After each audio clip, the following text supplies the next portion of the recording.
And I would say for business owners, having a great team is vital, but also understanding the skills you need both to create and successfully run a business are equally important. Hey, what's up, everyone? Welcome back to another episode of Let's Talk Marketing with In-Depth Podcast. Where I'm your host, Nathan Webster, and I got my man, Mac Prichard from Mac's List back. What's up, Mac? It's just great to be here. I love your energy, Nathan. It's like triple espressos. So thank you. Hey, I appreciate it. Sometimes, talking about marketing and then you get into the operations, I start losing people. Y'all hang in there. Y'all need to make sure you listen to the very end. If you're watching, you get to see our beautiful faces. So I appreciate you coming back on, and I know you're gonna match the energy too, Mac. I am, and a conversation with you never leads to MIGO. You know that acronym, my eyes glaze over. So I'm surprised that you would even reference that. So I've never heard of that. Well, yeah, thank you. Yeah. Yeah, Yeah. that's when you're just droning on about something, and you notice that people not only aren't making eye contact, they're just completely checking out. So we want to avoid MIGO at all costs.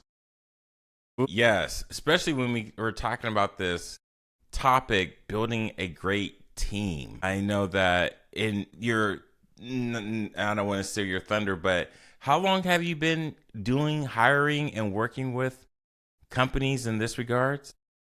We're coming up on our 25th anniversary. So I run Wow. Mac's List. It's a regional job board, and we serve candidates and employers in Oregon and Washington State. But we do attract a national audience on our website because we provide lots of great content about how to look for work and how to hire smarter.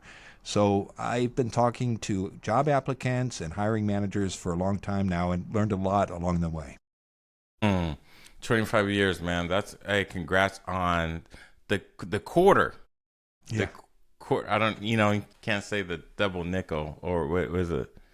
Yeah, I guess quarter century is quarter century. That's sounds like a lot. All right. Well, for my first time listeners, thank you for joining the show. If you like anything that you hear, please put it in the comments. You can rate it, subscribe. We'll love to hear your feedback. Please feel free to engage. We want to hear more from you. I know Mac's going to give us contact information as well, but I also want my worldwide listeners, I continue to come back. Thank you for joining the show. I definitely appreciate your support. And so in this topic, for those that join, we are talking about building a team culture. We talk about a great team and now the new era of AI and remote work. What has been your take on some of these things, Mac? And feel free to go deep on a granular level or stay high as much as you want. Well, the workplace has changed a lot in the last 5 years in particular. Hybrid work, where people go to a work site perhaps 3-4 days a week and work remotely 1 or 2 days a week for office workers, has really become the norm in the United States. And so that's a big change. And then the tools and the technologies have changed. There are always new tools coming along. But I think because of these developments, it's important to really look at what works and doesn't work, not only in hiring, but how your hiring practices can hinder your prospects of building a good team and a good company culture, or increase the likelihood that will happen. And I look forward to talking about that. Ooh, so when it comes to having the right team culture, you have to attract the right talent. You do. I remember, Yeah. I think it's in Jim Collins, I can't remember which book it was, is everybody has to be on the same bus in the agreed upon seat, and we are agreeing on the destination. Yes, and that starts with being clear about the mission of the employer, the organization that's hiring, and the values that matter in that organization. And they're both vital to creating a healthy culture. Too often, when employers are recruiting, they don't talk about that mission and those values and the culture of the organization. It's not mentioned in the job posting. It doesn't come up in the job interviews.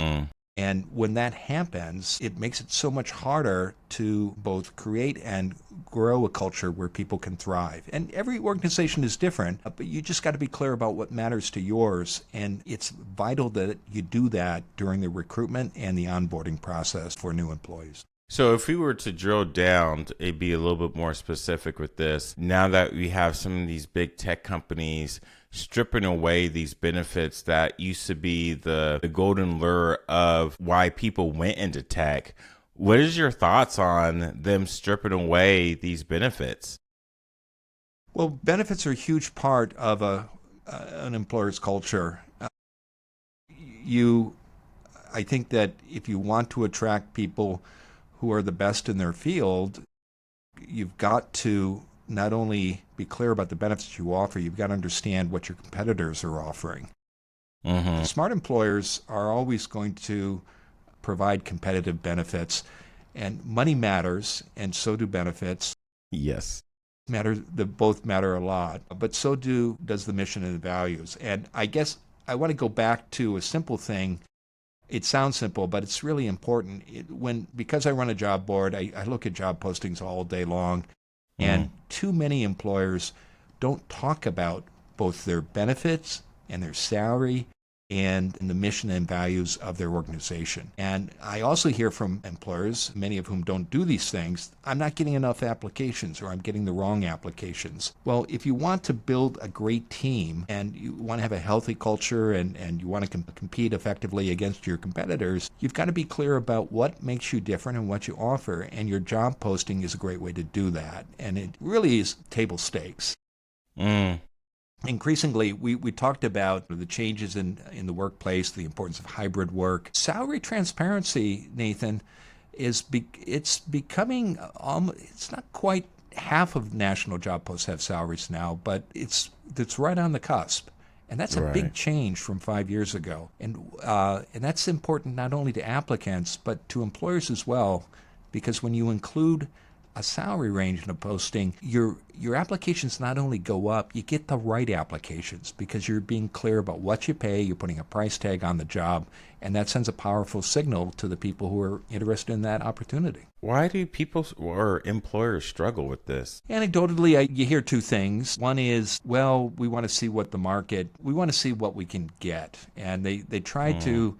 This is a mistake, and here's why. They try to use the recruitment process to negotiate salary and maybe get the lowest deal. And that's a mistake for two reasons. One is you've already got a budget. You know what you're going to pay this position. There's usually a range. And second, why would you want to lowball your team members? Why wouldn't you want to pay competitive rates so that you can attract the best people?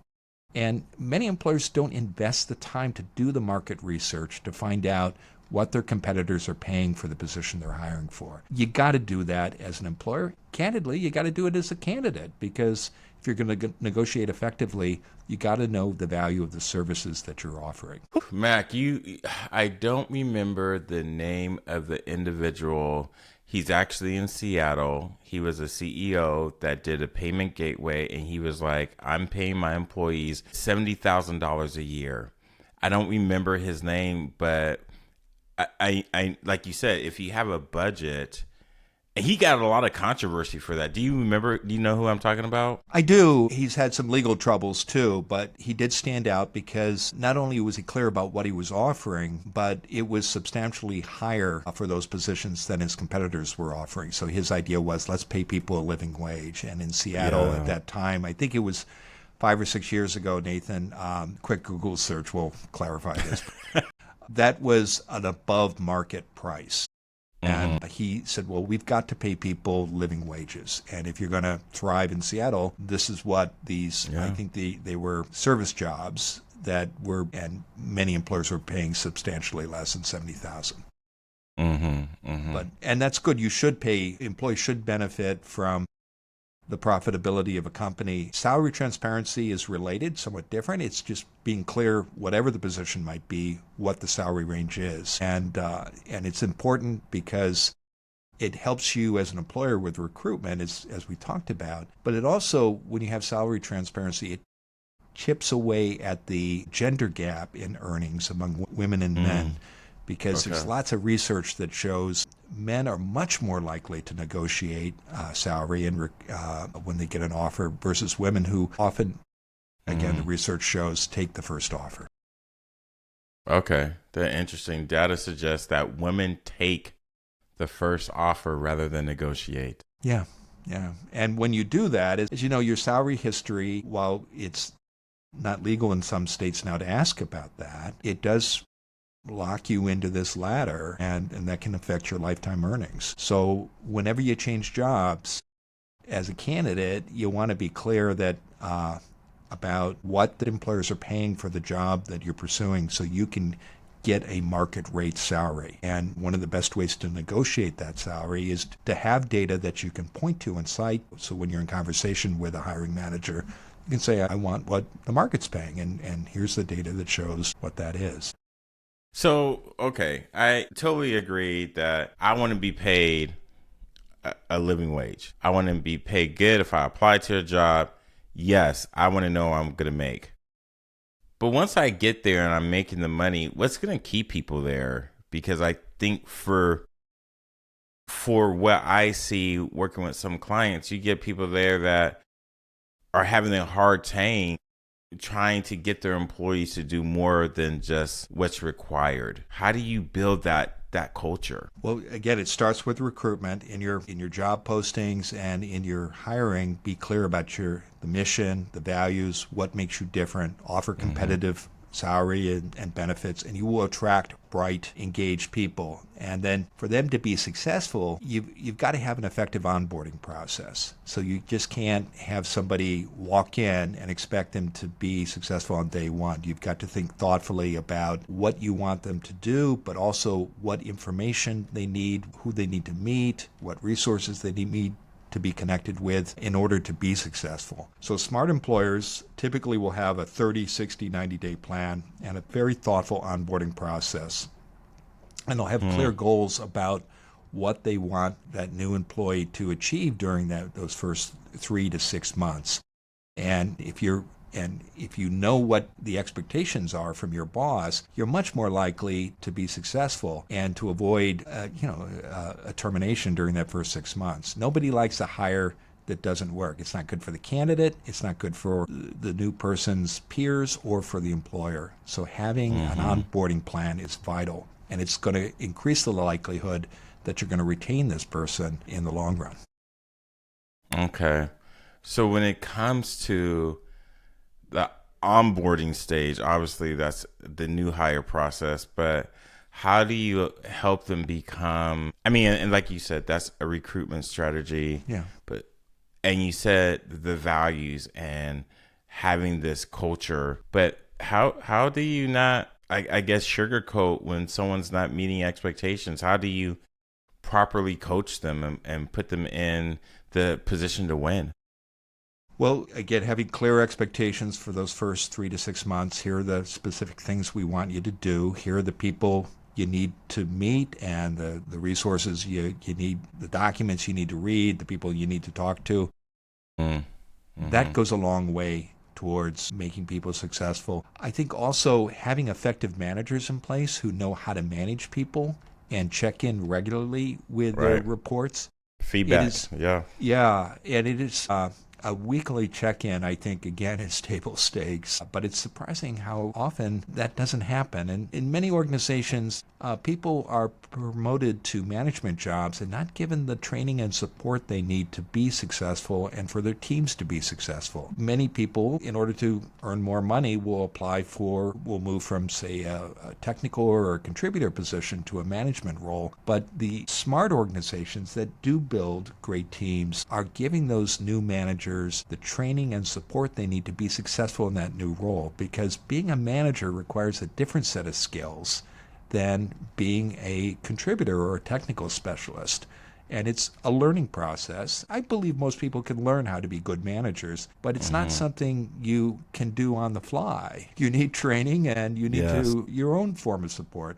So organizations that have great cultures and retain people invest in their managers. So the managers in turn can give their teams the support they need to be successful, not only when they're new employees in those first 3, 6, 9 months, but throughout their period at the organization. So I don't want to negate the smaller companies or some very early companies that are starting to build their teams. When it comes to a company that just got started, what is the process of who should they hire first? Do they hire a operations person? Do they hire what would you give them advice when it comes to building a team? Look at your immediate needs. What are the problems that have to be solved right away? Then look for, and so for startups, usually the challenge is to get a product or a service established and delivered.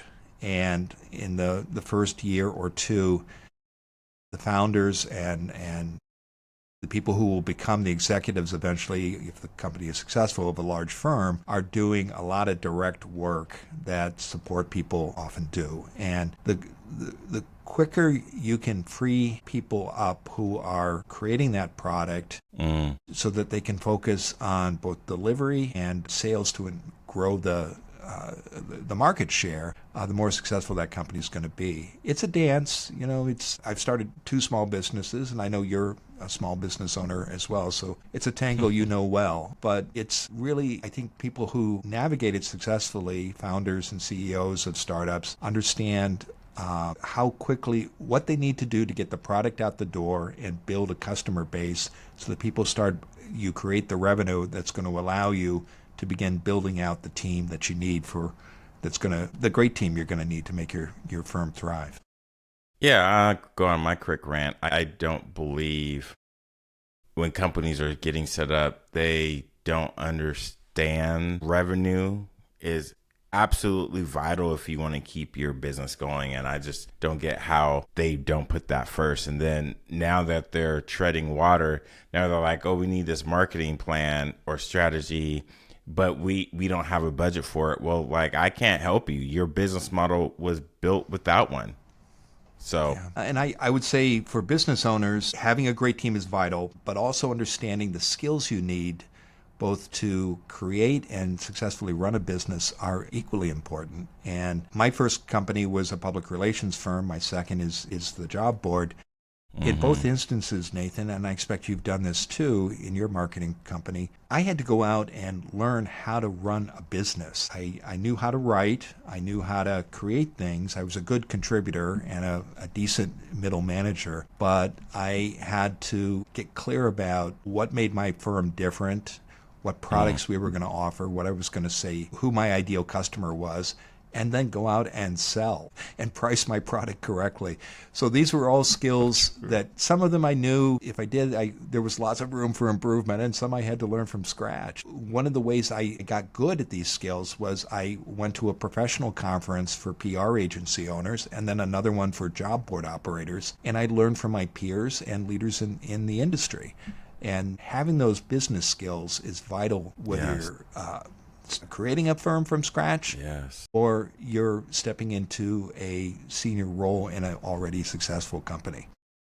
Yeah, one of my biggest mistakes was believing that I was going to use this other company's blueprint for me, not realizing, people talk about their successes, but they don't talk about their failures. And so in the failures, that's what made them that. But it was also for that time period. Like someone who built a company like Amazon, there's not going to be another Amazon. Now you can have an Alibaba, obviously that's, Jack knew what he was doing, but you can do a Shein. They're not the same. They have similarities. And I think that's one of the biggest things, at least for me, like you were saying, you got to talk to people. You have to ask questions and figure out, what do you want your business to look like? How was that journey for you when you were figuring out you didn't need this, you didn't need that? How did you get really crystal on what you wanted? Having a business coach and other coaches along the way helped. Learning from peers at conferences or just through informal conversations made a big difference. I made more than my share of mistakes as well. It's you learn as you go along, and hopefully you try not to make the same mistake more than once, but often I did. Same. But yeah. having good people and building that great team is an essential part of it. And people, I mean, I know you've heard this, Nathan. People don't quit jobs, they quit bosses. And I think Go ahead, it Mac. is the people, but it's also what I think bosses who aren't clear, or owners rather, who aren't clear about what their mission is, what their values are, what makes them different, and what they offer, they're not going to be able to either attract or keep the best people for a long time. So you got to pay attention to those fundamentals, and you'll not only be a better boss, you'll be able to attract and retain and have a great team. So for those that are looking for maybe a tip or trick, I don't want to say a hack, not even a trick, because that just sounds dirty. That doesn't seem ethical. What is the best way to get a quick assessment to determine how healthy your team is? I think looking at your retention is a good indicator of how successful you are, not only in recruitment, but in keeping people. And there's always going to be turnover, especially in smaller organizations that might have 5 or 10 employees, because people are going to want to continue to grow, especially if you hire them early or mid-career. And in order to do that, there just not going to be any opportunities to do so eventually in an organization that has 5 or 10 employees. So that's natural, but are you able to retain people for 3-5 years if you're running a small team? And if you're not, if people are leaving after a year or 18 months, that's a signal that you need to pay attention to your team culture, to your management practices, and to your recruitment policies. So it sounds like, here's one of my last questions, Mac. Is AI going to take your job? I mean, AI is changing the way the workplace operates. I'm a tech optimist. I think we're going through a big transition now, and I'm also farther along in life. So I remember when PCs were a novelty in the workplace, when nobody really knew what a website was or had used email or didn't know what search engine optimization was or social media. These were all tools and technologies that we had to learn, and they changed the workplace, but they didn't lead to mass unemployment. People's jobs changed, but people who thrived were the ones who treated these changes as an opportunity to learn a new skill. I think, sure, change is coming, but I think the past 40 years show that you can adapt and thrive. Wow, you said the past 40 years. That's before some people were born. I know, and I'm dating myself. I'm talking about my time in the workplace, and I mean, you could go back to the early 19th century and what are called the Luddites, the people who in the United Kingdom were fighting the introduction of mechanized tools that replaced manual work formerly done by weavers. Interesting. There are eventually the new technologies create new jobs. So I think in general what I would say about people in the workplace is if you're a lifelong learner, and I think most people are, and they're curious, you'll have to go through some transitions, but you'll have new opportunities, and your curiosity is your friend. So it seems like you've been down this road a time or two. So for those that are looking for maybe more of a one-on-one or individual attention, how can they find you and connect with you? Connect with me on LinkedIn, and when you do reach out, please mention you heard me on your show, Nathan. I post there regularly. I also host a weekly career advice podcast, Find Your Dream Job, and every week I talk to a different career expert about the nuts and bolts of job search. We're coming up on our 10th anniversary this October. Congrats. Yeah, thank you. I know you've been doing it a long time too. So, and of course, visit our website, maxlist.org. The jobs you'll see on the site are largely hybrid or on-site. We do have some remote positions, and they're in Oregon and Washington State. But we also have a huge catalog of information about how to look for work and how to hire smarter. So there are articles, books, online courses, and the weekly career advice podcast. So no matter what, they're going to hit your site and they're going to walk away with something. Yes. So if you're, and 90% of the downloads for our show, our podcast, come from outside the Pacific Northwest because The information that's shared there works anywhere. The principles are the same, and it's true as well with the hiring advice on our website. Yes. And I'll say, I want to give a big shout out to some of my larger cities like Seattle, Dallas, Chicago, New York, DC, Baltimore, Miami, San Diego, LA. Portland is one of them. They're just not in the top. I will also say thank you to Singapore, South Africa, Kenya, Italy. There's some spots in Russia that listen to the podcast. Brazil, Ecuador, Mexico, all you countries that I see downloads from, like you were saying, like these are things that are just not agnostic to our local Pacific Northwest, but you are in the Pacific Northwest like I am, and not everyone that comes on the show is from Pacific Northwest. So I appreciate you coming on the show, Mac. Well, thank you. And you got to do a world tour, Nathan. You got to start doing live broadcasts from all those places. I do. Maybe that's in the next round of Let's Talk Marketing podcast, as we hear from, marketing is just not marketing. It does include like HR. So it does include recruiting. It does include operations. So I think that's my way of learning how to continue to be a learner and how to make it relevant for everyone. So thank you for that little poke for me. Well, I know we were talking before you hit record about an upcoming international trip. So maybe you should do a live broadcast from that city when you get there. You know what? I'm going to receive that and manifest that because as folks already know, if you already follow my YouTube channel, you will see that I've been to Kenya twice. Nairobi specifically, I took you around the malls. It wasn't elaborate and it wasn't an exclusive to where only people, I just wanted to show people what it looked like, Mac, I think we get stuck in our own world and think like this is it, or a place like Africa doesn't have technology, and that's the furthest from the truth. So going there in person, doing something live, I think would be cool. Yeah. Well, I look forward to watching it. So keep me posted. Awesome. Well, we are definitely past time, but thank you for providing so much value to the listeners. And for those that are looking to build a great team culture, I think it's super important. So I will put your information in the show notes. And Mac, thanks again for coming on. Well, thank you for having me, Nathan. Absolutely. And y'all, if you want to get in contact with him, please check out the show notes below. He's been on the show before, so don't feel like this is the only one that you can get his information from. He has his own podcast. Check him out. Check out his book too. What's the name of the book that you have in the background? It's Land Your Dream Job in Portland and Beyond, and we have a second book called Land Your Dream Job Anywhere. So you can find both on our website or on Amazon. And, awesome. Yeah, and a lot of used copies beginning to pop up on eBay too. So you got options. There you go.